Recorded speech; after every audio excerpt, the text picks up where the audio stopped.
wetu awabariki. Que le Seigneur vous bénisse. Tunawasalimu tena mjina la Yesu Kristo. Nous vous saluons encore une fois au nom du Seigneur. Nous sommes joyeux de nous réjouir encore, de nous réunir encore.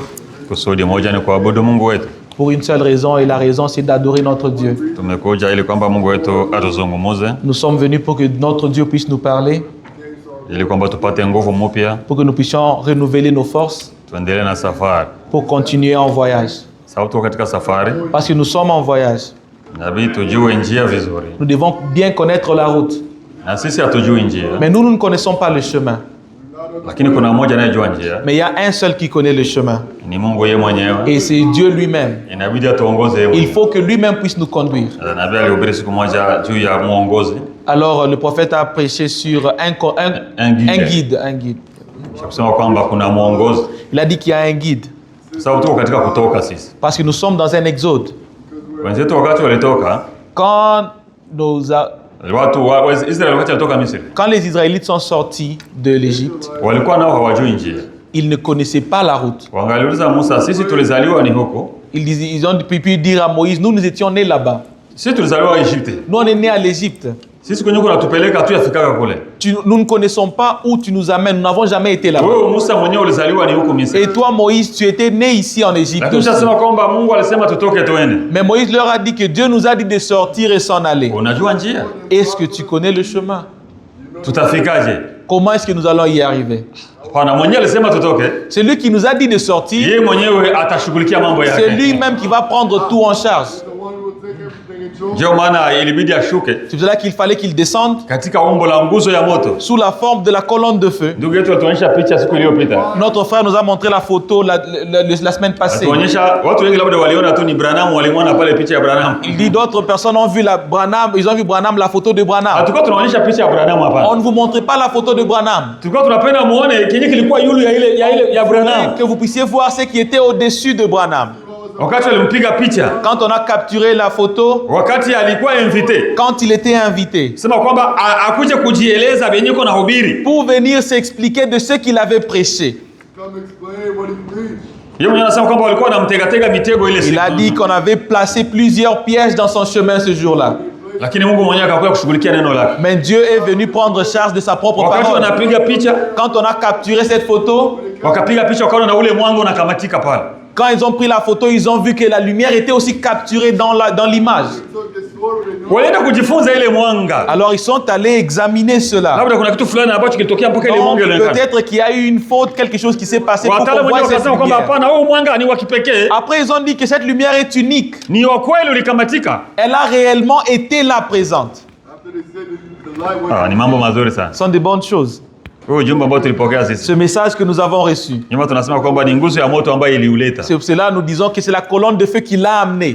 Ulishuka tena, nguzo ya moto ilishuka ilikuwa betuonyeshe njia. Parce que la colonne de feu est descendue pour nous montrer encore une fois le chemin. Sisi wote hatujui kia kufanya. Parce que tous nous ne connaissons pas quoi nous devons faire. Hatujui namna gani tunaweza kufika. Nous ne savons pas comment nous allons y arriver. Lakini pamoja na yeye, mais ensemble avec lui, tunauhakika kwamba tutafika. Nous avons l'assurance que nous allons arriver.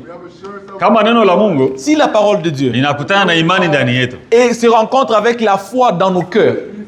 Sababu wenzetu nao walitoka wakaishia njiani. Parce qu'il y a d'autres parmi nous qui sont sortis et ils sont morts. Wenzetu wa kwanza wenyewe walitoka wa kwanza. Nos frères qui sont sortis en premier. Wenyewe walifanya exode ya kwanza. Qui ont fait le premier exode. Israël. Wakati walitoka, quand ils sont sortis, walishia munjia. Ils sont morts en chemin. Kwa nini? Pourquoi? Bila sababu kwa sababu neno la Mungu alikukutana imani. La Bible dit que c'est parce que la parole de Dieu n'a pas rencontré la foi en eux. Imani zichange pamoja. Parce qu'il faut que la parole de Dieu puisse rencontrer la foi et que ça puisse se mélanger. Ilifanyika kule kwa betu servir comme exemple sisi. C'était fait là-bas pour nous servir d'exemple. Ndio vile Paul alituambia. C'est ce que Paul nous a dit. Mambo ambayo ilipata Israeli kule. Il a dit c'est que Israël a vécu là-bas. Pate kwa mfano kwetu sisi. C'était arrivé pour que ça soit un exemple pour nous. Ndio kwamba kama na sisi hatutembei vizuri. Ce qui veut dire que si nous aussi nous ne marchons pas comme il faut, les problèmes qu'Israël a rencontrés, nous allons aussi les rencontrer. Nous ne sommes pas sortis pour mourir en chemin. Nous sommes sortis pour arriver dans le pays promis. Et le pays promis, c'est le Saint-Esprit. Nous devons monter étape par étape jusqu'à arriver au Saint-Esprit.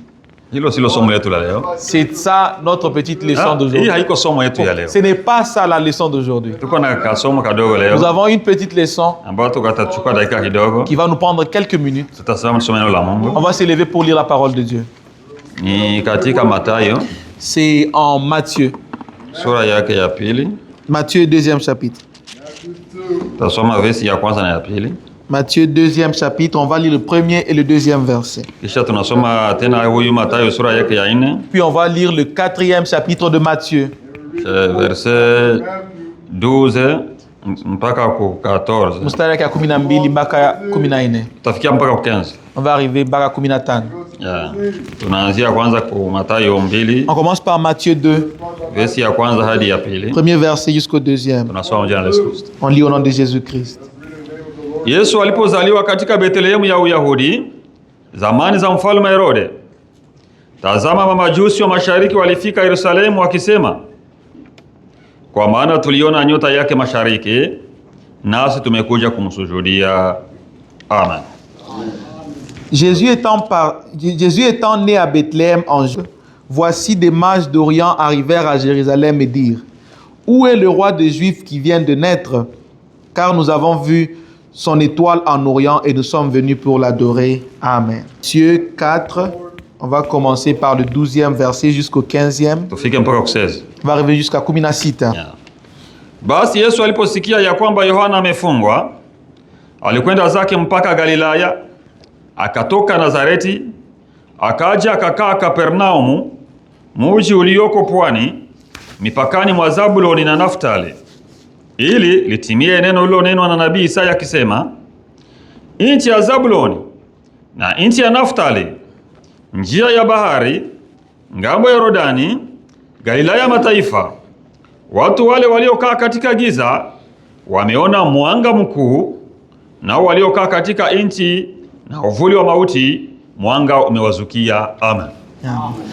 Jésus, ayant appris que Jean avait été livré, se retira dans la Galilée. Il quitta Nazareth et vint demeurer à Capernaum, situé près de la mer, dans le territoire de Zabulon et de Naphtali, afin que s'accomplisse ce qui avait été annoncé par Ésaïe le prophète. Le peuple de Zabulon et de Naphtali, de la contrée voisine de la mer, du pays au-delà du Jourdain et de la Galilée des gentils. Ce peuple assis dans les ténèbres a vu une grande lumière, et sur eux et sur ceux qui étaient assis dans la région de l'ombre de la mort, la lumière s'est levée. Amen. On va prier. Dieu notre Père, nous te remercions pour cet après-midi que tu nous as donné. Nous avons lu une portion de ta parole. Nous n'avons rien à dire. Parce que si nous disons ce qui vient de nous, nous amenons la mort dans le camp.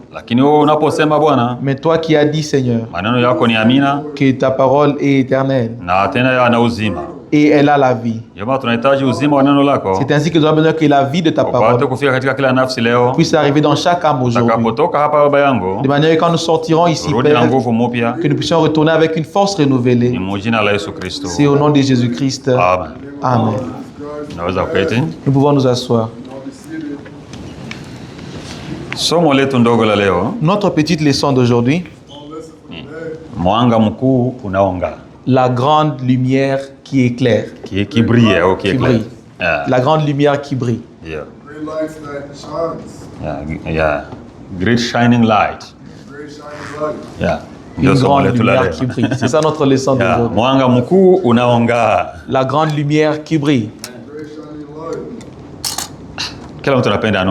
Chacun a besoin de la lumière. Si on éteignait les ampoules ici, tout le monde va demander, mais qu'est-ce qui s'est passé? Parce que nous vivons dans la lumière. Et même le prophète, quand il a prêché sur les dimensions, il a dit qu'il y a 7 dimensions. Mais l'humain vit dans 3 dimensions. Nous vivons dans le temps. Nous vivons dans la matière. Et nous vivons aussi dans la lumière. Kuna wakati ambapo dunia haikuwa na mwanga. Il y avait un moment où la terre n'avait pas de lumière. Ni giza tu yenyewe ambayo ilikuwa. Il n'y avait que les ténèbres. Hapana giza ambayo tunaona hivi. Pas les ténèbres dont nous voyons aujourd'hui. Hii ishangamana na nuru. Ça c'est un ténèbre mélangé avec la lumière. Sema nilitembea nilikuwa mgiza lakini ukatembea. Ulikuwa mgiza ukatembea. Si vous dites que nous étions dans la lumière et que j'ai marché, on va demander réellement vous êtes dans les ténèbres que vous avez marché. Il y avait une petite lumière. Il y avait une trop petite lumière qui était là. S'il y avait un véritable ténèbre, vous ne pouvez même pas faire un pas. Il y avait le ténèbre sur la terre. C'est ce que la Bible nous dit dans Genèse chapitre 1.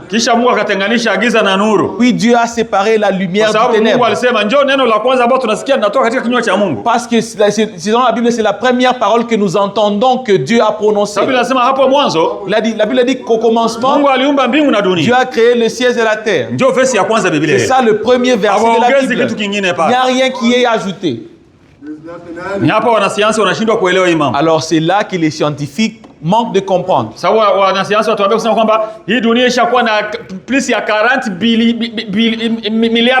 ce que les scientifiques nous disent, que la Terre a au-delà de 40 milliards d'années. Nous ne rejetons pas cela. Nous n'avons pas de preuves pour cela. Nous croyons seulement que la Bible nous a dit qu'au commencement, Dieu créa le ciel et la terre. Et c'est tout. On ne sait pas ça a pris combien de temps. On ne sait pas l'âge de la terre. Je ne sais pas si vous suivez bien. Parce que notre Dieu, il est éternel. 40 milliards d'années, c'est trop peu pour lui. Parce que lui, il est éternel. La Bible dit qu'il a créé les cieux et la terre. Alors, au deuxième verset, on nous explique dans quel état était la terre. On a dit qu'il était informe et vide. Et le ténèbre couvrait toute la surface de la terre. Le troisième verset nous explique mieux. Dieu dit. Alléluia. Amen. Dieu dit, quand Dieu dit, il n'a pas besoin d'interprète. Quand il dit, ce que lui il fait, il accomplit ce qu'il a dit. La première parole qu'il a prononcée, que la lumière soit. C'est ça sa première parole qui était accomplie. Et le prophète Branham nous dit que comme sa première parole était accomplie, de même avec sa dernière parole va aussi s'accomplir. Parce que tout ce qu'il dit, il le fait. Il a dit que la lumière soit. Branham dit que Dieu s'est assis et a attendu. Il sait que sa parole va s'accomplir. En tout cas. Alors le ténèbre a commencé à fuir. Le ténèbre a commencé à fuir. Il est allé s'asseoir d'un côté. Parce que nous nous référons à Branham qui nous a prêché cette chose. C'est ça notre pasteur. C'est lui que Dieu nous a envoyé. Il dit, mais il se posait des questions. Dieu a déjà dit que la lumière soit. Mais le ténèbre est allé s'asseoir dans un coin. Et la lumière est restée d'un côté. Et puis la Bible dit qu'il a séparé la lumière du ténèbre. Pourquoi n'a-t-il pas chassé le ténèbre complètement? Il est venu découvrir une chose. On n'allait pas croire qu'il y avait un ténèbre. Et deuxièmement, on n'allait pas savoir l'importance de la lumière. Nous connaissons l'importance de la lumière quand il y a le ténèbre. Attendez le jour qu'on va vous couper le courant chez vous. Quand vous aurez une coupure de courant et vous n'avez pas d'argent en banque. Frère, aidez-moi, mes enfants. On a les ténèbres. Nous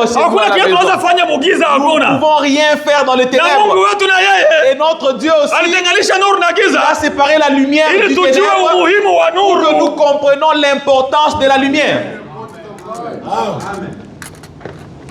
Je ne sais pas si vous comprenez ces choses. Nous prêchons sur la grande lumière qui brille.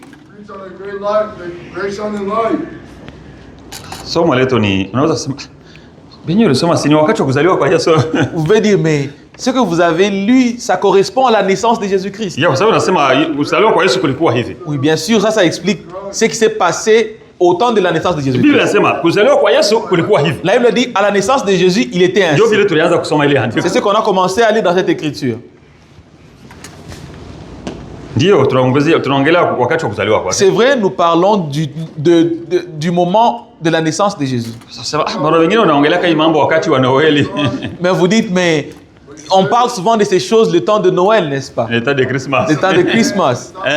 J'ai tout pour Christmas là. Est-ce que c'est Christmas aujourd'hui? Nous ne connaissons pas l'histoire de Christmas et de Père Noël et de toutes ces choses. Le Papa Noël le 25 décembre. Non, Père Noël du 25 décembre et tout. Nous ne sommes pas dans ces choses-là.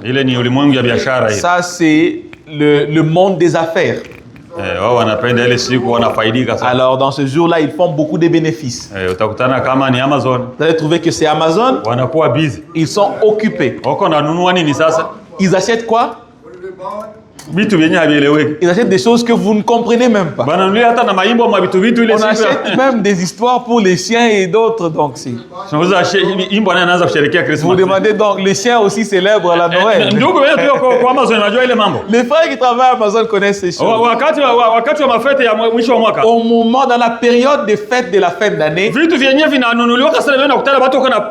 les choses qui sont tellement achetées que les gens mettent dans leur maison, ce sont des choses qui appartiennent aux chiens. Moi, j'ai travaillé là-bas pendant presque 2 mois. J'étais étonné. Je vais faire le picking, je trouve la chose, ça appartient aux chiens. Donc, les chiens aussi célèbrent la Noël. Ça, c'est le monde des hommes d'affaires. Vous voyez quelqu'un qui ne croit pas, il n'est même pas chrétien, mais en ce jour-là, lui aussi, il célèbre grandement. Le diable aime ça. Parce qu'à tout moment dans la fête, c'est là que plusieurs gens meurent. Cette nouvelle dont nous parlons, nous parlons d'un moment où il y avait une trop petite famille. C'était un petit foyer qui commençait à se former. De notre frère Joseph et la sœur Marie. Alors il y avait plusieurs critiques concernant ce foyer. On le parlait en mal. Surtout quand vous regardez Joseph, plusieurs gens pouvaient parler en mal de lui. C'est quelqu'un qui est allé prendre une femme qui était déjà enceinte. Vous avez les gens qui étaient proches pouvaient lui demander, dis-nous la vérité, peut-être que tu l'as enceinté mais tu essayes de camoufler et tout. Non, moi j'ai pas d'explication. Tout ce que je peux vous expliquer, vous ne pouvez pas le comprendre. Il y a les choses de Dieu que c'est impossible que vous puissiez les expliquer aux gens. Parce qu'ils ne peuvent pas comprendre ce que vous connaissez. Est-ce que vous pouvez dire aux gens que moi j'étais en songe? Dans ce songe-là, on m'a dit de Nikamate Bibiangu que l'enfant qu'elle porte, c'est à travers la puissance du Saint-Esprit. Vous croyez au songe.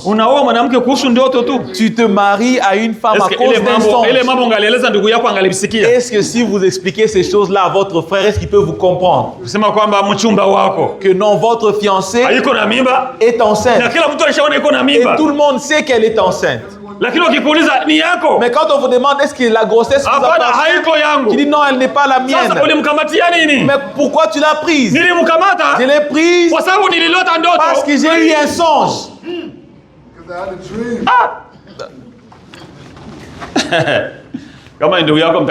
Si c'est votre frère, vous aurez des problèmes.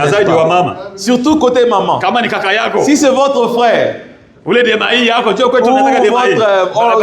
on appelle belle-sœur la démaï. Nous ne voulons pas de cette belle-sœur. On pensait qu'elle était une bonne sœur. Elle était tellement quand nous voyions Marie dans le passé, elle apparaissait comme une bonne femme calme, mais elle est enceinte. Et toi, tu veux la marier malgré ça. Tu ne vas pas l'amener chez nous.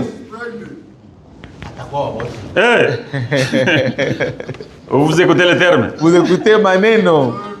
Elle sera la femme de tout le monde. Atakuwa bibi wa kila mtu. Celle qui est tombée enceinte avant le mariage. Nous parlons de ces choses. C'était difficile pour Joseph. C'est pour ça que Joseph, quand il a entendu qu'elle est enceinte, la Bible dit parce qu'il était un bon homme. Il a essayé d'échapper cela en secret. Qu'est-ce que la Bible nous dit? Après, tu pouvais dire, bon, comme moi je viens des États-Unis, comme nous sommes aux États-Unis, à cause de cette honte, je ne vais pas supporter. Alors je vais retourner au Congo. Parce qu'il voulait échapper. Il voulait échapper ça en secret et que les gens ne puissent pas savoir qu'il a échappé. Par exemple, vous quittez Indianapolis, vous allez à Virginie. Non, elle va mettre au monde seule et qu'elle prenne charge de que son opprobre retombe sur elle-même.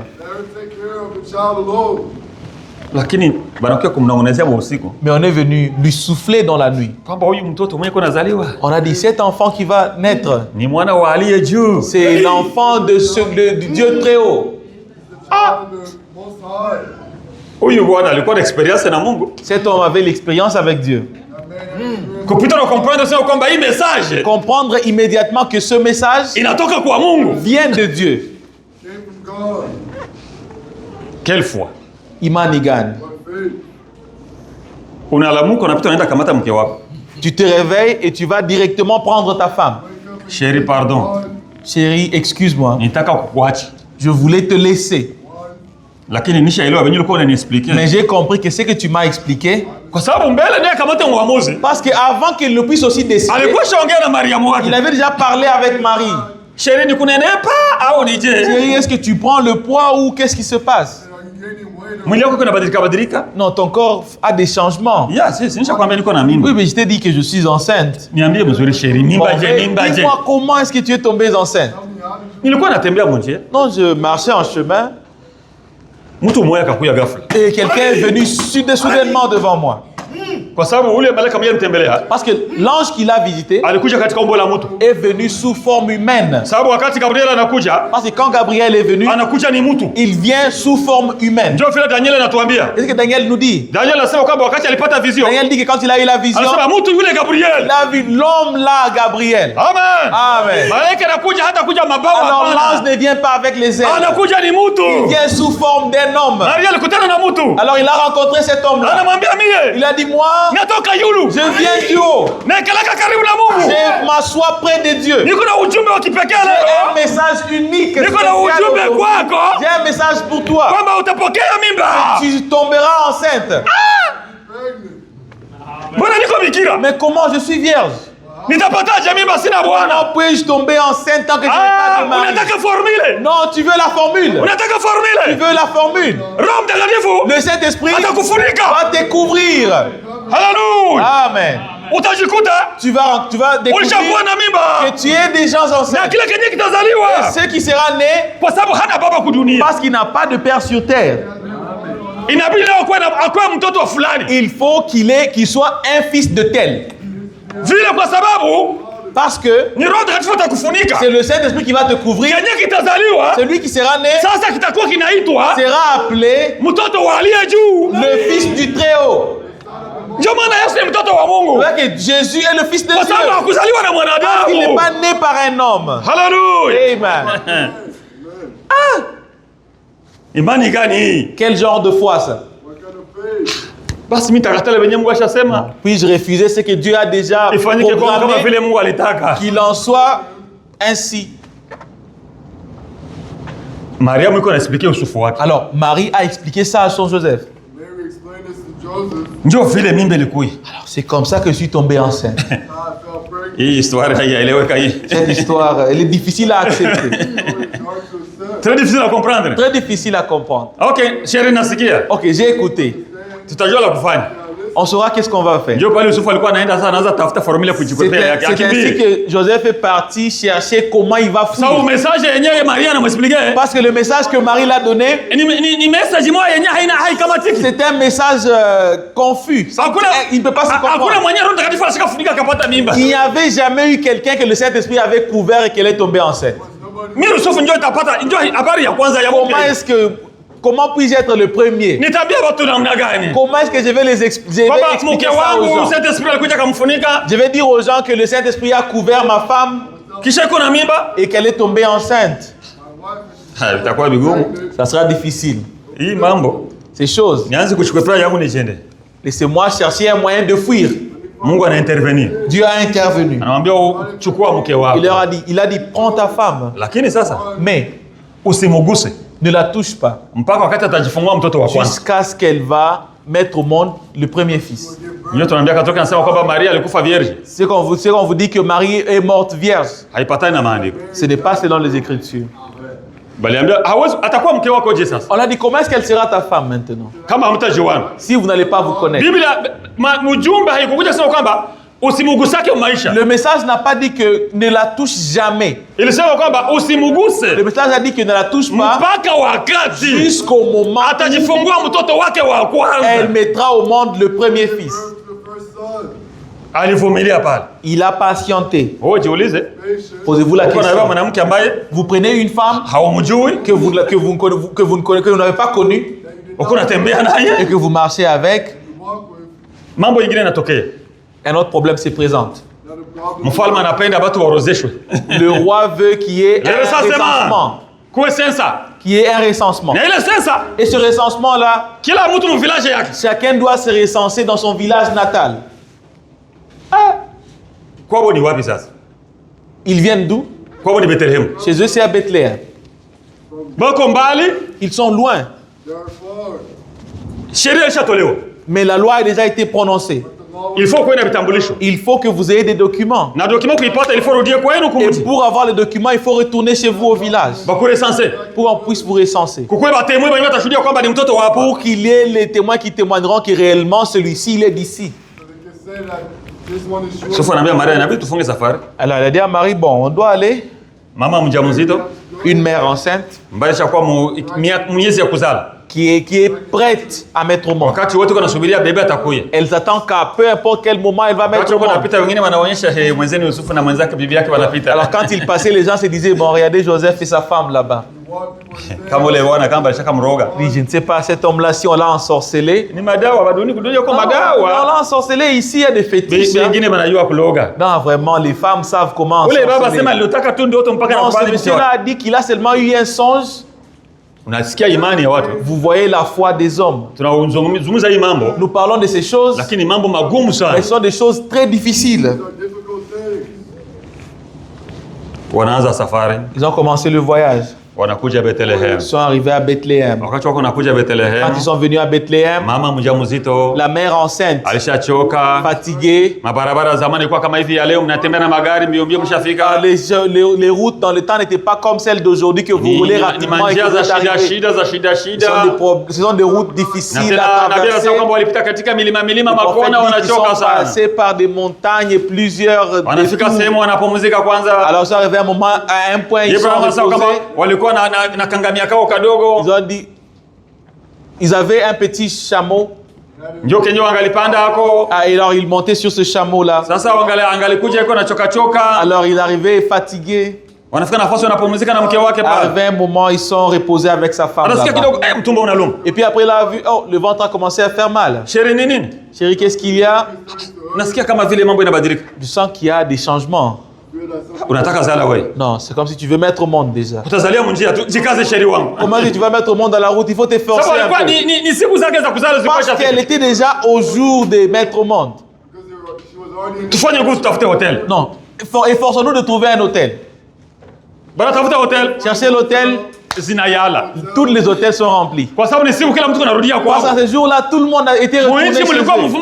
Dans le pays, il y avait beaucoup de mouvements. Il y avait plusieurs visiteurs. Ceux qui vivaient dans les villes. Le jour qu'ils étaient retournés au village. Alors je me souviens quand on était au Malawi, quand on faisait le recensement au camp. Les réfugiés urbains, les réfugiés qui vivent dans la ville, c'est là que vous le voyez venir avec leurs véhicules. Et vous allez voir qu'en ce jour-là, le camp, il y a du mouvement. Ceux qui ont vécu au camp, ils connaissent ces choses.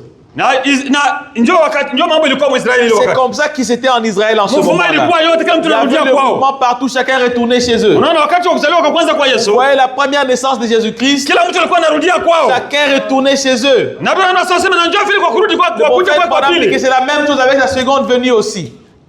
Maintenant quand il vient pour la deuxième fois, chacun aussi retournera chez eux. Les enfants du message retourneront dans le message.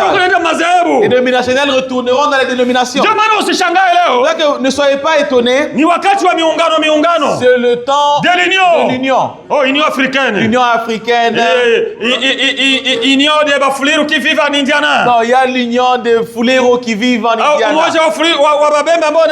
y a l'union des Bembe qui vivent en Indiana. Non, il y a l'union des Luba qui vivent en Indiana. Ça, c'est l'union des Haïtiens qui vivent en Indiana. Chacun retourne chez eux. Ces unions que vous voyez là, inasema wakati ni ishara ya umoja, ya muungano. C'est le moment où il y a d'y avoir de l'union. Parce que chacun retourne chez eux. Mais le prophète dit que les enfants de Dieu aussi, ils sont en train de retourner pour s'unir avec la parole de Dieu. Parce que vous n'allez pas trouver Dieu un autre endroit. Vous allez trouver Dieu quand il vient nous prendre. Il doit nous trouver exactement là où il nous avait placés. Nous sommes les enfants de la parole. Il faut que nous retournons à la parole. Quand il est né pour la première fois, chacun retournait chez eux. Les maisons d'hôtel étaient remplies. Maintenant, la maman pleurait, elle était prête à mettre au monde. Les douleurs de l'enfantement. Joseph conseillait à la maman, non, attends, sois un peu patiente. Patiente un peu. On va trouver une chambre. Joseph, tu ne peux pas trouver la chambre. Ce qui est dans le ventre, c'est pas un enfant comme les autres. Celui qui est dans le sein, c'est l'agneau. Alléluia. Amen. L'agneau ne peut pas naître dans l'hôtel, il est impossible. Tu ne peux pas l'amener à Eskenazi, c'est impossible. Eskenazi, c'est un hôpital en ville. Na AU kama ndio AU. Unaona? Utambeba kule, Yesu haiko kwenda kuzaliwa kule. Jésus ne doit pas naître là-bas. Yeye ni kondoo wa Mungu. Lui, il est l'agneau de Dieu. Sasa kondoo, maintenant l'agneau, inabidi azaliwe kwenye kondoo zingine zinazaliwa. Il doit naître où est né les autres agneaux. Alléluia. Amen. Ndio maana alipeleka kwenye hori la ng'ombe. C'est pas qu'on l'a amené dans une étable. Kwenye kondoo zingine zinazaliwa. D'autres agneaux sont nés. Pour confirmer réellement qu'il est un agneau de Dieu. Le prophète a prêché. Il a dit pourquoi fallait-il que ce soit les bergers? Pourquoi fallait-il que ce soit des bergers? Parce que quand la nouvelle est arrivée, la première personne qui a reçu la nouvelle. Parce que deux groupes ont reçu la nouvelle kwa wakati moja. D'autres ont reçu le message à travers les signes célestes. Et d'autres parce qu'il a visé une petite connaissance. Nous, des petites connaissances. Il faut que Dieu lui-même puisse intervenir. Il amène un message bien interprété. Vous allez dire, comment ça deux groupes? On a lu au chapitre 2. Il y avait un groupe qui était loin. On les appelle les mages. Eux, ils étaient sages. Ils apprenaient les corps célestes. Alors, quand ils voyaient les étoiles et toutes choses, ils comprenaient ce qui se passait. Alors il fallait que Dieu puisse leur communiquer à travers la connaissance céleste qu'ils avaient. Mais pour les bergers, si on les montrait les étoiles, ils n'allaient pas comprendre ce que ça veut dire. Il fallait qu'un message descende venant du ciel. L'ange descend. Il amenait un message direct. Alléluia. Amen. Alors le messager vient du ciel. Il vient leur dire, aujourd'hui dans la ville de David, nos frères là-bas, ceux qui apprennent les étoiles, on ne leur a pas dit la ville de David. On leur a montré les signes.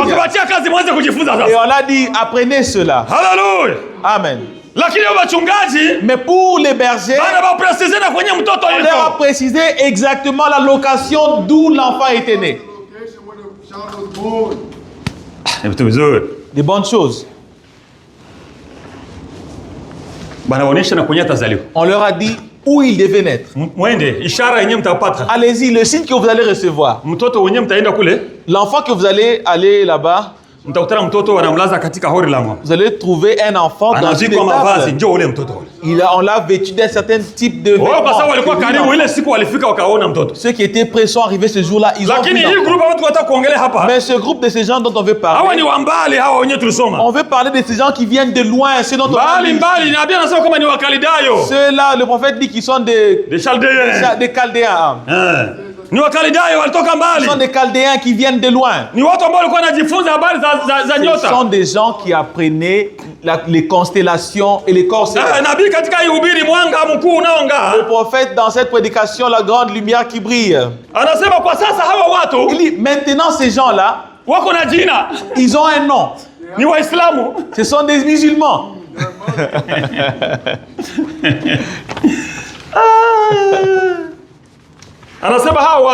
Il dit ces gens-là. Il y a un moment, Daniel était leur représentant, leur chef. Quand ils étaient là-bas, on a parlé de Babylone. Que Daniel ont été pris captifs à Babylone. Daniel était parmi le premier groupe qui a été amené à Babylone. Parce qu'ils sont venus prendre en captivité, le premier but était de prendre les hommes intelligents. Les jeunes gens intelligents qui distinguaient. Daniel et d'autres jeunes qu'ils travaillaient avec. Alors ils sont allés là-bas à Babylone. Arrivé là à Babylone, vous savez, il y a un moment où Daniel a interprété. C'est que la main a écrit sur la muraille. Daniel a interprété. Pourquoi?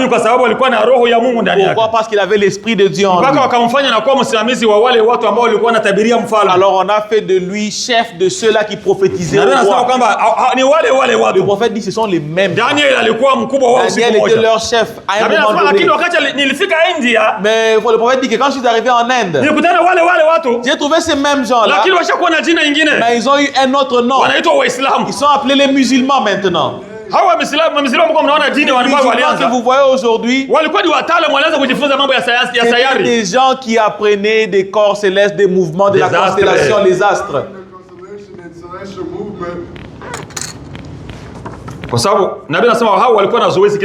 Alors le prophète dit qu'ils avaient l'habitude à tout moment. Parce que le musulman leur travaille. Alors si vous voyez que c'est la soirée, ils aillent adorer et tout. Alors il faisait chaque fois quand il fait sombre, eux ils dormaient la journée. Comme moi je dors pendant la journée. Parce qu'ils travaillent la nuit. Et aussi parce qu'ils apprenaient les astres, ils dormaient dans la journée et ils se réveillaient la nuit pour aller à la montagne. Et ils commençaient à observer. à observer. Non, cela veut dire ceci. Ils donnaient l'interprétation selon la position des astres. Alors ils pouvaient prophétiser l'avenir. Mais un jour, ils ont vu que c'était différent. Un jour différent. Un jour différent. Ils étaient dans leurs choses de culte. Ils ont vu une étoile qui sort de la constellation et qui brille. C'est ça la grande lumière qui brille.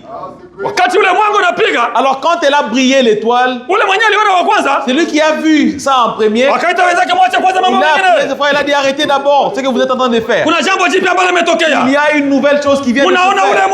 Vous voyez cette lumière là? Vous voyez cette étoile? Qu'est-ce qu'elle veut dire? Commençons à apprendre cette étoile. Alors quand ils ont commencé à observer l'étoile, ils ont dit non, celle-ci, cette étoile qui se trouve là-bas, celle-là appartient aux Chaldéens. Celle-là appartient aux Grecs. Celle-là appartient aux Romains. Ils connaissaient les étoiles.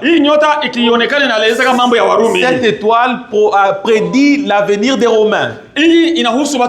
Cette étoile correspond à mais cette étoile qui est sortie de la constellation, c'est l'étoile juive. Nyota ya Kiyahudi. C'est l'étoile juive. Qu'est-ce qui s'est passé chez les Juifs? Et ça montre que les Juifs ont eu un roi. Alléluia. Amen. Cette étoile veut dire que les Juifs ont eu reçu un roi. Alors regardons dans les livres que nous avons. Ils ont commencé à consulter les livres. Alors ils sont tombés sur le livre de Nombre. Nombre 14. 24. Ils ont dit, ils ont découvert qu'il y a un prophète qui est appelé Balaam, qui a prophétisé sur cette étoile. Il a dit, je la vois de loin. L'étoile qui sort de Jacob. Alléluia. Amen. Cette étoile, c'est ça l'étoile que Balaam a vue. Alors voyons voir qu'est-ce qu'elle va faire. Alors ils sont restés là calmes. Alors ce qui a étonné, cette étoile a commencé à se déplacer. Amen. Quand l'étoile se déplace, ils ont dit qu'on suive le mouvement de l'étoile. Si on voit où l'étoile va nous conduire, si on voit où l'étoile s'en va. Alors ils sont mis en voyage. Ils ont quitté un pays lointain parce que la lumière a apparu. Nous avons eu la lumière dans cet âge. La lumière qui nous amène à David. Il y a une lumière que nous avons vue et nous la suivons. Nous n'adorons pas l'étoile. Cette étoile-là nous amène vers l'endroit, dans le lieu d'adoration. Amen.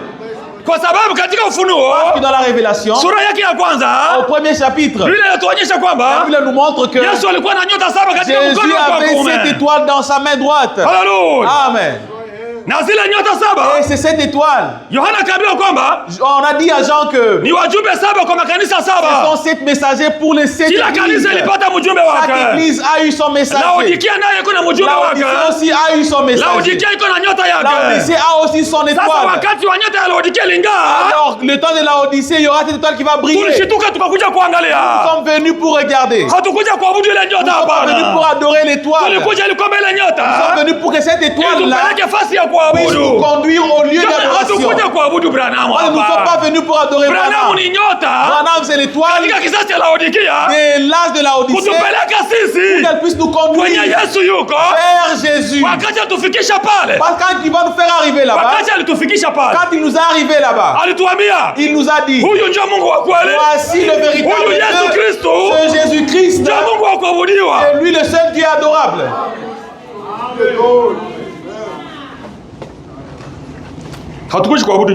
Nous ne pouvons pas adorer l'étoile.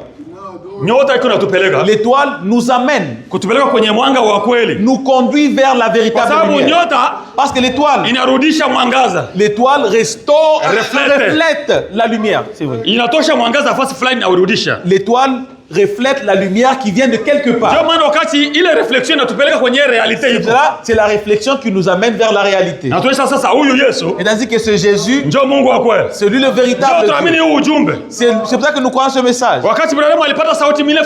Quand Branham a écouté la voix en 1946, le Jéhovah de l'Ancien Testament, c'est Jésus-Christ. Dans le Nouveau Testament, nous sommes arrivés au lieu d'adoration. Amen. Alors nos frères aussi, quand ils ont vu cette étoile, il a dit ça c'est l'étoile juive. Nous devons la suivre. Alors allons-y en voyage. Ils sont mis en voyage. Ça a pris presque 2 ans. Ils étaient riches. Ils ont préparé la nourriture et toutes choses. Ils avaient des poches pleines. Et quand vous voyez les dons qu'ils ont amenés, est-ce qu'on vous a déjà donné un don en or? Quelqu'un vous amène l'or comme cadeau. Ne voyez-vous pas qu'ils étaient des hommes riches? Je ne sais pas si vous comprenez ça. Ils étaient riches. 2 ans, vous mangez et buvez. Ce n'était pas la transaction comme aujourd'hui, vous marchez avec la carte. Vous alliez avec votre argent en poche. Vous êtes sûr que cet argent vous suivez l'étoile, vous ne savez pas quel jour vous arriverez. Mais ils sont dit, nous sommes préparés. Je ne sais pas si vous comprenez bien ça. Ils ont vu la lumière. Ils ont suivi la lumière. La lumière les a amenés vers la véritable lumière. Notre frère Branham, c'est une petite lumière qui nous amène, qui reflète seulement la lumière de Jésus-Christ. Quand il est venu avec cette lumière-là, il est venu pour nous amener vers la grande lumière. Et la grande lumière qu'il nous a montrée, c'est la même lumière que nos frères ont vue. Jésus-Christ, un Dieu vivant. Alors, ils ont commencé le voyage. Ils ont suivi l'étoile. Ils ont suivi l'étoile en marchant. Arrivé un moment à Jérusalem, la lumière a disparu. Cette lumière que nous avons, quand ça arrive aux dénominations, vous n'allez plus la trouver, elle disparaît. Parce que Jérusalem, c'était déjà devenu une dénomination. C'est Caïphe qui prêchait là-bas. Caïphe prêchait, c'était une dénomination là-bas. La lumière n'est pas dans la dénomination. C'est pour cela qu'elle est perdue. Dans les dénominations, c'est les ténèbres. Mais là, les mages sont perdus. Ce qui leur conduisait n'est plus visible. Ils ont commencé à chercher maintenant parmi les gens. La première personne, qu'est-ce qu'on va demander? Allons-y vers le roi. Ils sont arrivés chez Hérode. Hérode s'est étonné, il a eu des visiteurs. D'où venez-vous? Non, nous avons des documents. Nous venons de loin. Nous apprenons ces choses. Il y a une étoile que nous avons vue. Cette étoile, elle nous a montré que le roi des Juifs est né. Où est le roi des Juifs pour que nous puissions l'adorer? Mais le roi, on a fait le roi adorable. Ils disent maintenant à qui ça? Ils disent au roi. Ils disent au roi qu'un roi est né. Alors dans la loi de la royauté, si le roi meurt, c'est son fils qui va prendre place. C'est lui qui est né, n'est pas né dans ma maison. Non, Hérode, tu n'es pas juif. Toi, tu es romain. Alors les juifs ont reçu leur roi. Nous avons l'assurance. Alors Hérode a vu que c'était sérieux. Laissez-moi appeler aussi les savants. C'est que j'ai des scribes. Ce sont les gens religieux. Laissez-moi appeler les sacrificateurs et les scribes qu'ils viennent. Entendez ce que disent ces gens. Ils sont venus chercher le roi. Vous qui consultez les Écritures, y a-t-il un endroit qui dit qu'il y aura un roi qui va naître? Regardons d'abord. Ils ont commencé à consulter. Ils ont trouvé que Michée, chapitre 5. Au chapitre 5. Alléluia. Amen. Il est dit, toi, petite Bethléem, de toi sortira sortira quelqu'un qui va dominer. De toi sortira quelqu'un qui va dominer sur. Amen. Amen. Ils ont précisé en disant petite Bethléem. Quand ils ont écouté le mot Bethléem, alors ils ont dit, alors c'est pas à Jérusalem, il n'y a rien à Jérusalem. Alors la Jérusalem, c'est la confusion. Alléluia. Amen. La lumière nous amène dans une petite ville de Bethléem. Alors quand Hérode a entendu ça, là il s'est senti épuisé. Donc réellement le roi sera né. Vous êtes sûr que vous avez vu l'étoile? Non, nous l'avons vu, sinon nous n'allions pas passer par ici. Si nous sommes passés par ici, c'est parce que quand nous sommes arrivés dans cette ville, l'étoile a disparu, nous ne l'avons plus vue. C'est ainsi qu'il fallait qu'on puisse faire d'autres recherches. Ça c'est notre deuxième moyen de commencer à faire l'investigation, parce que la lumière que nous suivions a disparu. Alléluia. Amen. Vous savez que l'évangile de la Pentecôte, la dénomination l'a couvert. Elle était couverte. Mais Dieu avait promis que dans le temps du soir, la lumière apparaîtra encore. Alléluia. Amen. Cette lumière que nous avons, c'est ce message que nous avons. Il est arrivé un moment où les dénominations l'ont couvert. Le baptême au nom de Jésus-Christ était couvert. La puissance du Saint-Esprit était couverte. Les dons du Saint-Esprit dans l'église étaient couverts. Mais Dieu avait promis de restaurer toutes choses qui étaient perdues.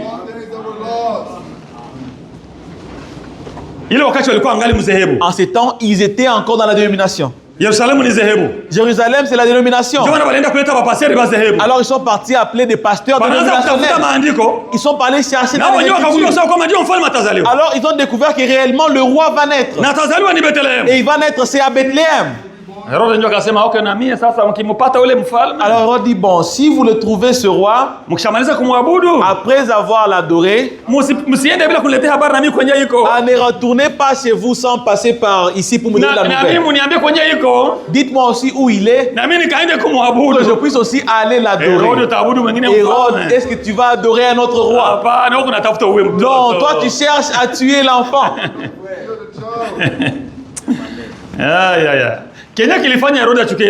Qu'est-ce qui a fait à ce que Hérode puisse haïr Jésus? C'est l'enseignement. Vous dites doctrine, enseignement. Les gens qui sont venus l'expliquer que l'enfant sera né à Bethléem, les scribes et les sacrificateurs. Est-ce que vous savez la doctrine qu'ils enseignaient? Ils prêchaient, quand notre roi viendra, il viendra avec deux choses. Il va annoncer l'année de la grâce de Dieu. Et il va amener la revanche.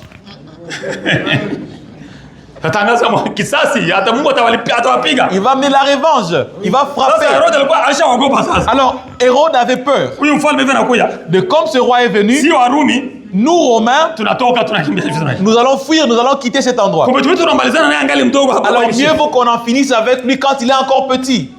Est-ce que vous suivez bien?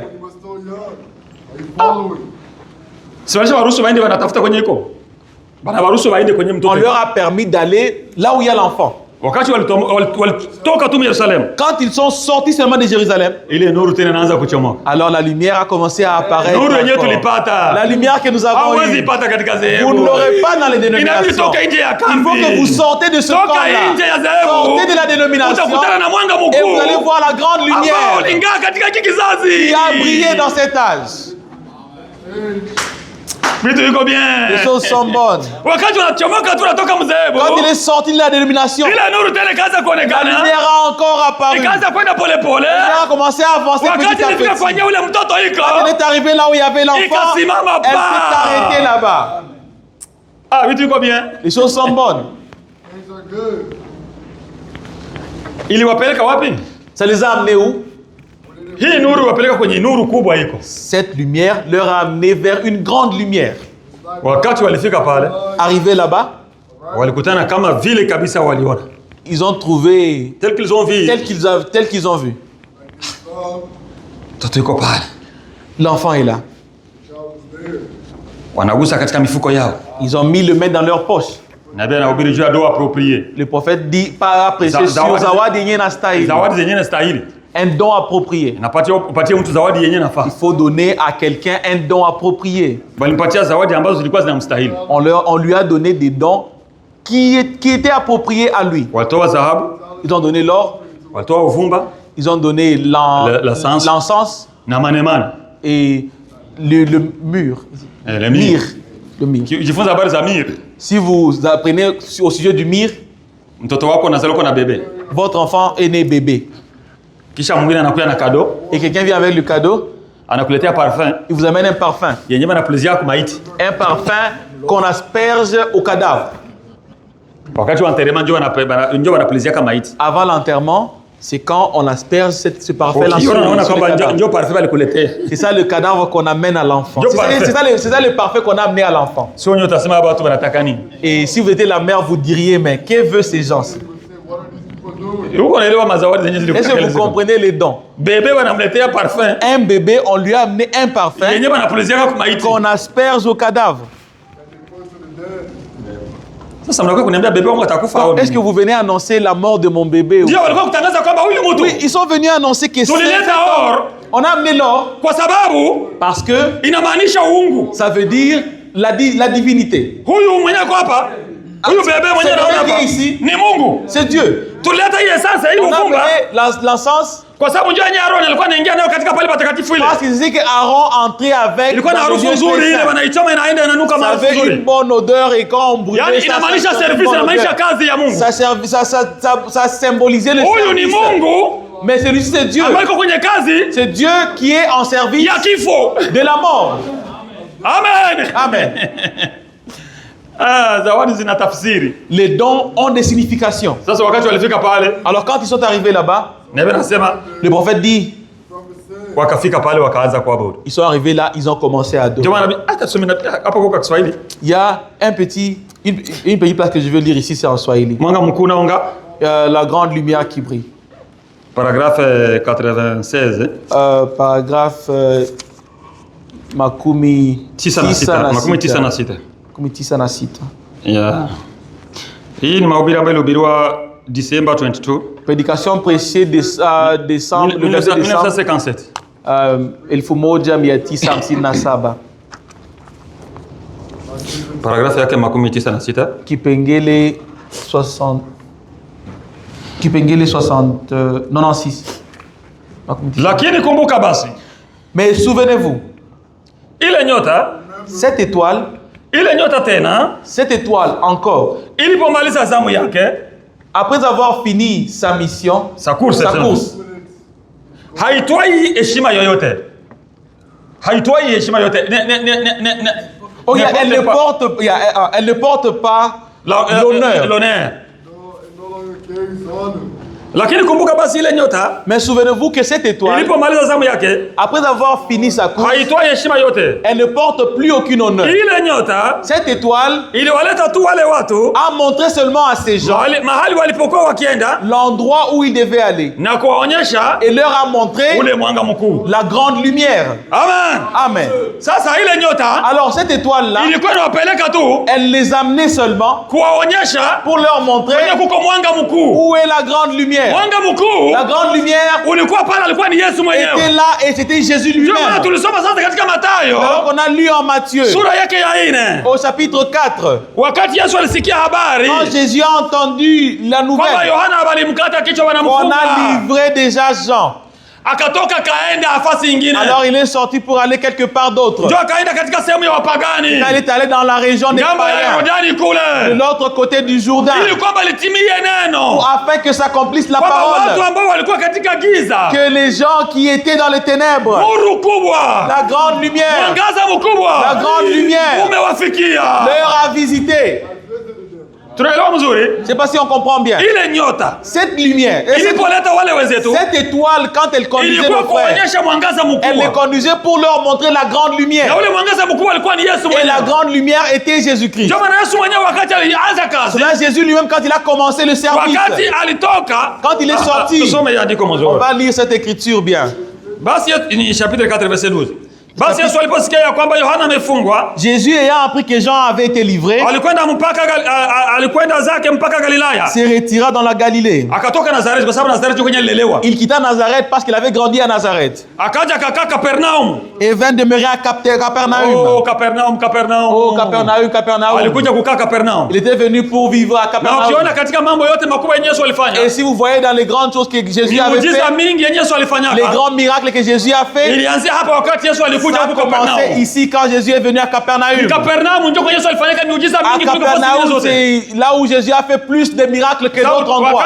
Wakati walifunga Yohana, parce que quand on a livré Jean, Yesu akatoka Nazareth, Jésus a quitté Nazareth, akakuja Galilaya, il est descendu à Galilée, il est arrivé à Galilée, akafika mpaka katika mjini, il est arrivé jusque dans cette ville, akafika mpaka Capernaum, arrivé jusqu'à Capernaum, akaanza kukaa Capernaum. Alors il a vécu à Capernaum. Wakati alianza kukaa Capernaum, il a vécu à Capernaum, alianza kufanya miujiza mingi katika Capernaum, il a commencé à faire des grands miracles à Capernaum. Alihubiri watu wa Capernaum. Là, un jour quand il a prêché aux gens de Capernaum, il a dit Capernaum, Capernaum. Mungu atakupandisha siku zote.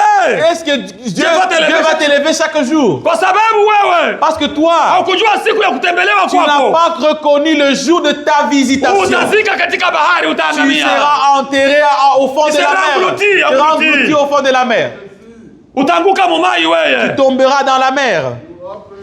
Kwa sababu miujiza yenyewe ilifanyika kwako. Pourquoi? Parce que les miracles qui ont été faits chez toi, kama ingalifanyika Sodoma na Gomora, si elles étaient faits à Sodome et à Gomorrhe, moto haingaliwakaka, le feu n'allait pas brûler. Capernaum alipata miujiza mingi. Capernaum a reçu beaucoup de miracles.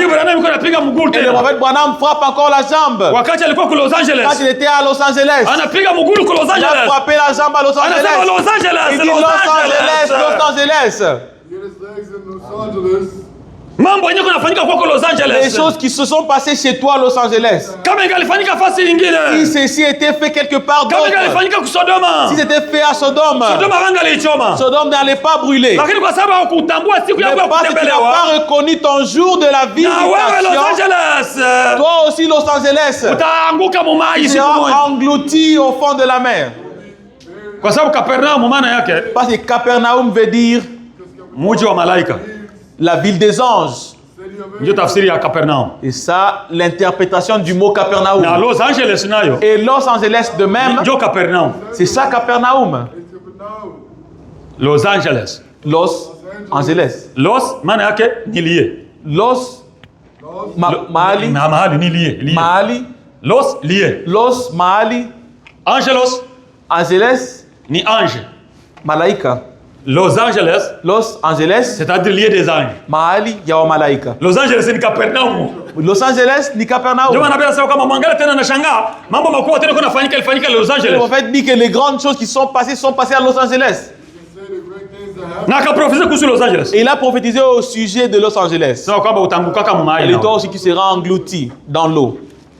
Sababu mwanga mkuu, parce que la grande lumière est arrivé. Jésus, c'est la grande lumière. Celui que nous sommes venus chercher, nous. La lumière qui nous a amenés, cette étoile qui nous a amenés. Cette étoile-là n'a pas besoin de l'honneur. Cette étoile nous amène seulement pour nous faire arriver vers la grande lumière. Et la grande lumière, c'est Jésus lui-même. Quand nous sommes arrivés là où il y a Jésus, nous commençons à adorer. Nous qui étions autrefois païens, la Bible dit qu'ils sont des païens, Galilée, des païens, les hommes des nations. La lumière les a visités. Nous, les gens des nations, nous n'avions pas de Dieu. Nous avons reçu le message dans cette âge. On nous a montré le Jésus adorable. Le Jésus que nous connaissons. Le roi des Juifs. Jésus était né. Était né roi. Il est mort roi. Ce sont les Écritures. Quand il était né, vous avez vu le message qui est venu avec. Où est né le roi des Juifs? Il était né roi des Juifs. Et quand il est mort, pour montrer qu'il était roi des Juifs, avant qu'il puisse mourir, quand il est entré à Jérusalem, il est entré selon ce que Zacharie avait prédit, que fille de Sion, rejette-toi, fille de Sion, parce que ton roi est là, sur le dos d'un âne, le petit d'une ânesse. Alléluia. Amen. Il est entré à Jérusalem. On a étalé des vêtements pour qu'il puisse marcher dessus. On a amené les rameaux. Ils chantaient Hosanna, Hosanna. Qui est venu au nom du Père. Au nom du Seigneur. Parce qu'il était roi. Je pense si on pouvait parler de ce Melchizedek. Parce que Melchizedek, le prophète dit, nous entendons qu'il parlait de l'histoire de Melchizedek. Et quand Jésus est venu, depuis que Jésus est venu, est-ce qu'on continue à parler de Melchizedek? C'est comme si Melchizedek n'est plus. Or qu'il est. Parce que Melchizedek, c'est cet homme-là qu'Abraham a rencontré. Abraham venait de la guerre. Il a vaincu les rois. Un homme est venu avec l'eau et le pain lui a amené. Il a dit courage. Tu as vaincu la guerre. Bois. Parce qu'Abraham était allé récupérer la richesse de Lot et d'autres. Tout ce qu'il a récupéré, il a divisé par 10. C'est lui qui a commencé de ça. Quand on parle de la division, Abraham qui a commencé ça. Parce que Melchizedek, la Bible le cite, il a 2 ministères. D'ailleurs, il est roi pour commencer. Et puis il est sacrificateur de Dieu. Ça devient de bonnes choses, ça. Parce que jadis, dans la première tente, on a parlé qu'il y avait un sacrificateur qui était en paix. Mais ce sacrificateur, il n'était pas sacrificateur roi. Aaron n'était pas roi. Il était seulement sacrificateur. Mais Melchizedek, lui, il est un sacrificateur et il est aussi roi. Et ce qui est dit aussi que concernant Jésus aussi, parce que lui n'est pas venu selon l'ordre d'Aaron. En hébreu, il est dit qu'il est venu selon l'ordre de Melchizedek. Melchizedek, c'est le roi et c'est le sacrificateur. C'est-à-dire que Jésus est roi et il est aussi sacrificateur. Parce que lui, il est sacrificateur. Il est souverain sacrificateur. Alors, quand on parle d'un souverain sacrificateur, dans l'ordre d'Aaron, Aaron alikuwa ni kuhani mkubwa. Aaron était souverain sacrificateur. Watoto yake et ses enfants nao walikuwa makuhani. Étaient aussi des sacrificateurs. Yafuatana mzuri. Je sais pas si vous suivez bien. Sasa katika ordre ya Melkizedeki. Alors dans l'ordre de Melchizedek, eux kwa sababu ni wafalme. Parce qu'ils sont des rois. Wao ni makuhani wafalme. Ils sont des souverains sacrificateurs. Sasa sacrificateur wetu mkubwa ni mfalme. Alors notre souverain sacrificateur est le roi. Katika Apocalypse, dans l'Apocalypse, unajua Yesu alitufanya na sisi. Vous savez ce qu'il a fait de nous aussi. Alitufanya na sisi kuwa makuhani wa kifalme. Il a fait de nous aussi des sacerdoces royales. Sacerdoce royale. On a précisé sacerdoce royal. On a précisé le sacerdoce royal. Nous sommes des sacerdoces royales. Amen. Nous sommes des sacrificateurs. Mais nous sommes aussi des rois. Parce que nous suivons la lignée de Melchizedek. C'est-à-dire que le Melchizedek, c'est ce Jésus. Ce Jésus-ci. Ce sont des grandes choses. Parce que Melchizedek, la Bible dit, il n'a ni commencement, ni fin de vie. Comme il n'a pas la fin de vie, quand nous parlons comme ceci, il est vivant. Il n'a pas la fin de vie. Quand nous parlons maintenant, Melchizedek est vivant.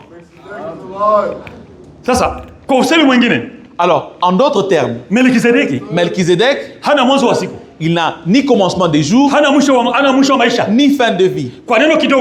En d'autres termes, en sommaire, Melchizedek est éternel.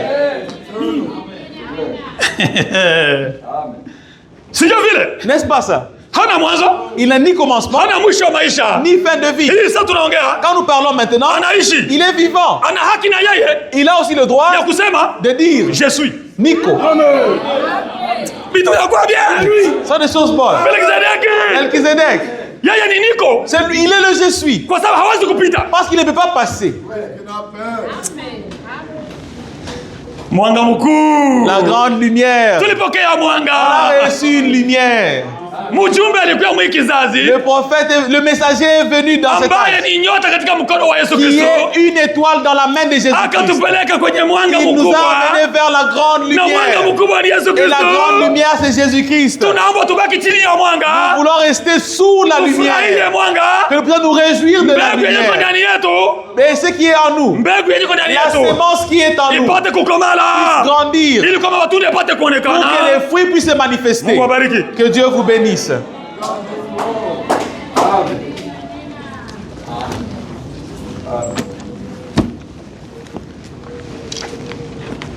Frère, karibu huko, malizia mkutano.